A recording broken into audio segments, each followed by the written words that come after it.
Don't miss Clownfish Studios' latest crowdfunder, Crimson Wren Volume 1 on Kickstarter and Indiegogo. Thaddeus Wendell's greatest treasure is out there, and it's up to young mage Crimson Wren and the crew of a rundown airship called the True North to find it.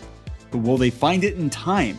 Crimson Wren of the True North is a race against the clock filled with action, adventure, comedy, and heart. This is a brand new manga-style graphic novel from Clownfish Studios. Go to crimsonwren.com or check it out on Indiegogo and Kickstarter. It ends on November 18th. That's November 18th. And now on with the video. Hey guys, welcome back to Clownfish TV. This is Neon, not here with Geeky Sparkles in this video, but we're going to talk about the tech job apocalypse. Meta, Facebook, whatever you want to call it. Remember when it used to just be Facebook and now it's Meta? Yeah, they just laid off 11,000 people. That's way more people than Twitter laid off, but it doesn't make up quite the percentage that the Twitter layoffs did. But we're going to see a lot of this happening in the next couple of months. We're hearing from people working at different tech companies that a lot of them plan to lay off. We're seeing some weird stuff, even with platforms like Indiegogo. We had some people asking us questions about that, and I've heard they weren't in a very good place before all of this was going down, and I don't know what's going on. I'm going to be honest. If you're working in tech right now, this is the culling. This is years of venture capital finally running out, advertising starting to dry up. It's pretty grim, at least for the foreseeable future. And tech was always kind of a safe bet, right? Like you got into tech, you had a cushy job, you got to scoot around your office on a hoverboard, bring your dog to work, drink lattes, all of that. Now, next thing you know, you're getting fired by email and you're being asked to work 12, 16, 20-hour days by your new boss until he decides to fire you next week. I mean, lots of crazy stuff going on right now, but let's talk about this. Before we get into it any further, please subscribe for more pop culture news, views, and rants. Guys, over 280, almost 281,000 subs. Thank you for the support. We do talk about tech as it relates to pop culture. And the thing is that pop culture is pretty dependent on social media and technology, and there have been a lot of changes. We've been covering the Twitter layoffs, and we'll talk a little bit more about that after we talk about Facebook, because there's some fallout from that.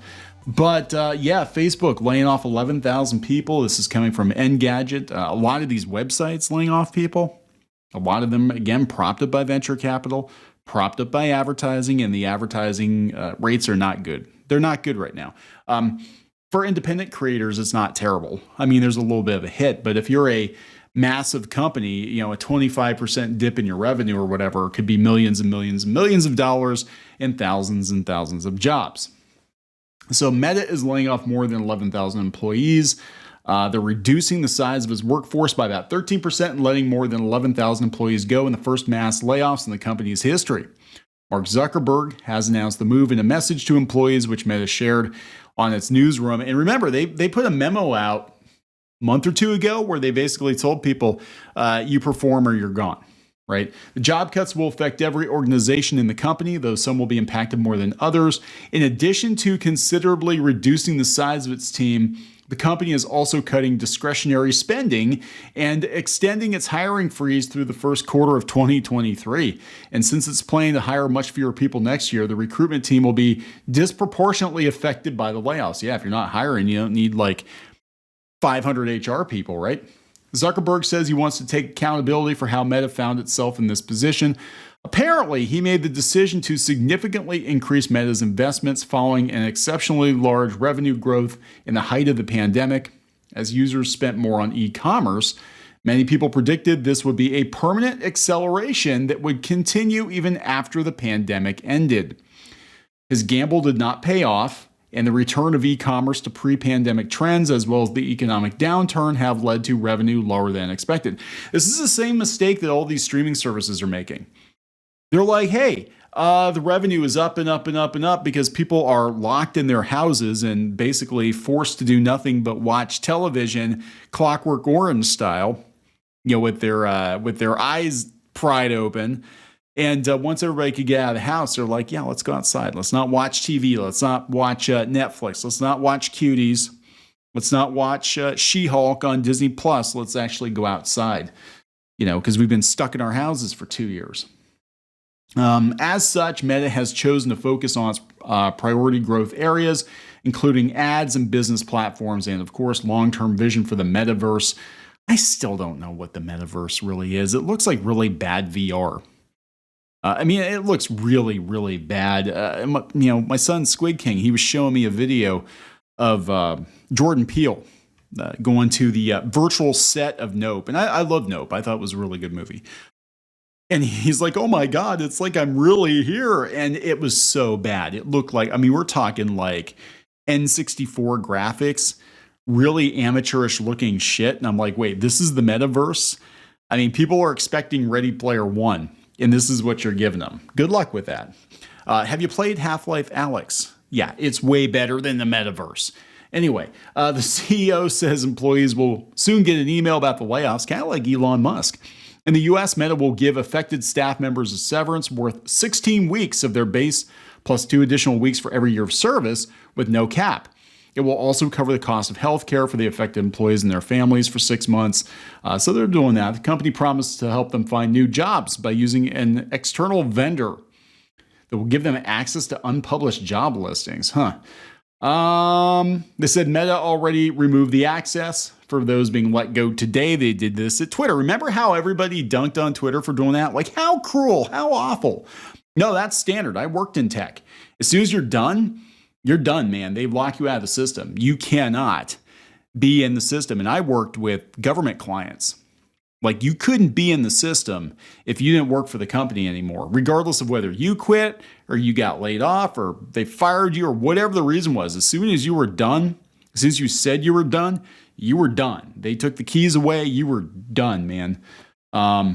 So yeah, they talk about Twitter. And they said that Elon Musk's social network announced its mass layoffs, which reduced the workforce in half. And email signed Twitter. Employees were then left waiting for a follow-up email. So it does sound like Facebook learned a little bit from the Twitter debacle. But there are going to be more companies laying off. After Facebook and Twitter, dozens of companies, including Warby Parker and Grammarly, warn against irresponsible innovation. We have heard that there are going to be a ton of companies laying off. I'm like, what is responsible innovation? The idea that tech companies should consider and improve the societal consequences of their innovations. Twitter was a mistake.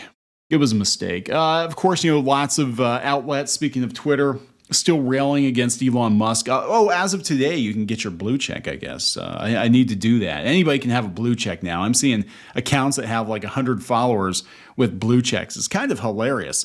But then lots of celebrities are getting banned from the platform for mocking Elon Musk. So I have no idea. But they said the billionaire's takeover of Twitter would make a good case study for MBA programs on the wrong way to downsize. This is coming from the Washington Post, owned by Jeff Bezos, who is a rival to Elon Musk. So of course they're going to say shit like this, right? Of course they are. They're going to take every opportunity they can to dunk on Elon Musk. But the reality is a lot of these companies are massively, massively bloated.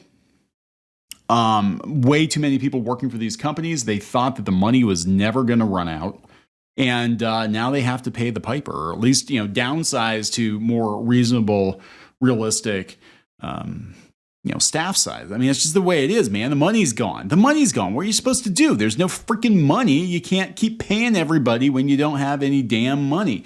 And a lot of these social media outlets, they have nobody to blame but themselves. People don't trust them. They don't use them. They're not advertising on Facebook as much as they used to. True story. We've had a couple incidents with Facebook. And I won't go into too many details, but we've had incidents with Facebook, even though we, at one point in time, were spending quite a bit of money promoting our various businesses with them, where pages were being flagged falsely for misinformation or community strikes or whatever shit. It always gets reversed, but it doesn't make me want to spend money on Facebook. And then lots of instances where a lot of the views were fake. And, I'm saying, they really did it to themselves. People don't trust these platforms anymore. They're going outside, they're touching grass, and yeah, I don't know what else to tell you. It's the heyday of Silicon Valley is over. I mean, this is definitely .com bubble 2.0. Call it whatever you want to call it, but the upside to this is we might actually get a leaner, meaner, more usable internet out of it. You know, we might roll some of these websites back to 2005, 2010. Same with Twitter. I'd like to see a 2010 version of Twitter. I'd like to see people build more independent websites and kind of run the internet the way that it used to be run back in the day when I first started. I mean, God, I was building websites in 1999. That's how freaking old I am. I have been on the internet pretty much since the beginning, going back to message boards, going back to freaking Prodigy. Remember Prodigy? Yeah, I was using that when I was a teenager. I was a kid.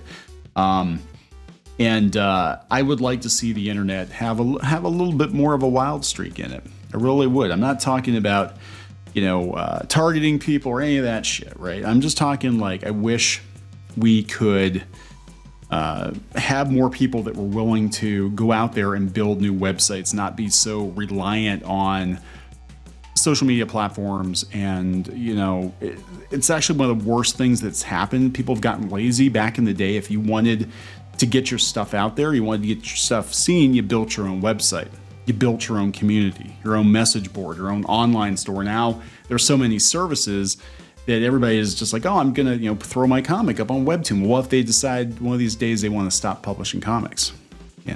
What if your entire online presence is on Twitter or Facebook and, they shut down? It could happen.